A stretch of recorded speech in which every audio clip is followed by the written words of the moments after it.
মুসলিম দেশ হিসেবে ইসলামী আইনের বেড়াজাল সরিয়ে সৌদি আরব ধীরে ধীরে প্রবেশ করছে আধুনিকতার জগতে।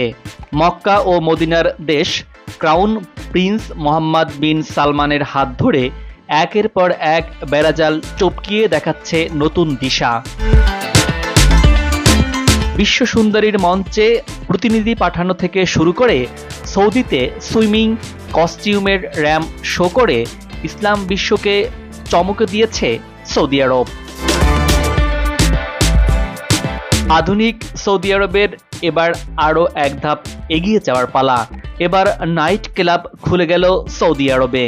এই নাইট ক্লাব তৈরি হয়েছে ক্রাউন প্রিন্স মোহাম্মদ বিন সালমানের সহযোগিতাতেই। হজের আগে প্রথমবারের মতো রাজধানী রিয়াদে পাবলিক ক্লাব চালু করল সৌদি আরব।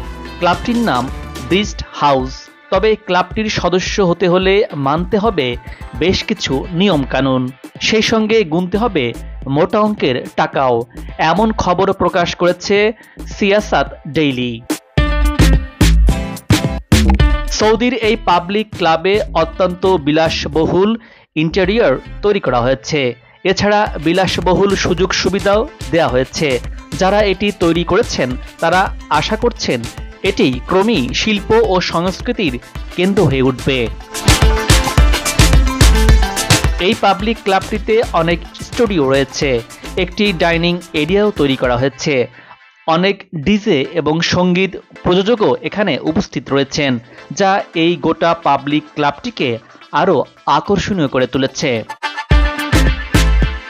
সৌদি আরব পর্যটনের উন্নয়নে বিদেশিদের আমন্ত্রণ জানাচ্ছে। এই পাবলিক ক্লাবটিও এই বিদেশি পর্যটকদের পছন্দের অন্যতম জায়গা হবে, কারণ এখনো পর্যন্ত সৌদি আরবে কোথাও বিদেশিরাও পার্টি করতে পারত না। সৌদি আরবের ডিজে তারেক আন্দাবি এতদিন দেশের বাইরে অর্থাৎ বিদেশে পারফর্ম করতেন, তবে দেশের পাবলিক ক্লাব তার মুখে হাসি ফুটিয়েছে। তারেক বলেন, আমার কাছে এই ক্লাব মানেই পৃথিবী। এখন অবশেষে আমি আমার দেশে আমার সঙ্গীত দক্ষতা প্রকাশ করতে পারবো। আগেই বলা হয়েছে যে এই পাবলিক ক্লাবে প্রবেশ করা খুব একটা সস্তা হবে না। সৌদির প্রথম পাবলিক ক্লাবে প্রবেশ করতে গেলে ক্লাবের সর্বনিম্ন বার্ষিক সদস্য ফি হিসেবে দিতে হবে ৬,০০০ রিয়াল বা ১,৮৭,০০০ টাকা। শুধু তাই নয়, আরও সুবিধা চাইলে দিতে হবে ১০,০০০ রিয়াল বা প্রায় ৩,১২,০০০ টাকা।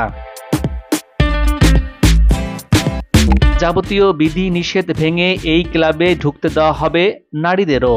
তবে এখানে মদ সম্পূর্ণভাবে নিষিদ্ধ। শুধু তাই নয়, মদের নিষেধাজ্ঞা কার্যকর করতে অত্যন্ত বিপজ্জনক বাউন্সার মোতায়েন করা হয়েছে। তবে এই পাবলিক ক্লাবে আগত অতিথিরা মদের পরিবর্তে মকটেল খেতে পারবেন। একটি বিষয় জানিয়ে রাখি, সৌদি আরবে ১৯৫০ সাল থেকে অ্যালকোহল ব্যবহার করা নিষিদ্ধ হয়েছে। সৌদি আরব সম্প্রতি বিদেশি দূতাবাসের জন্য মদের দোকান খোলার অনুমতিও দিয়েছে।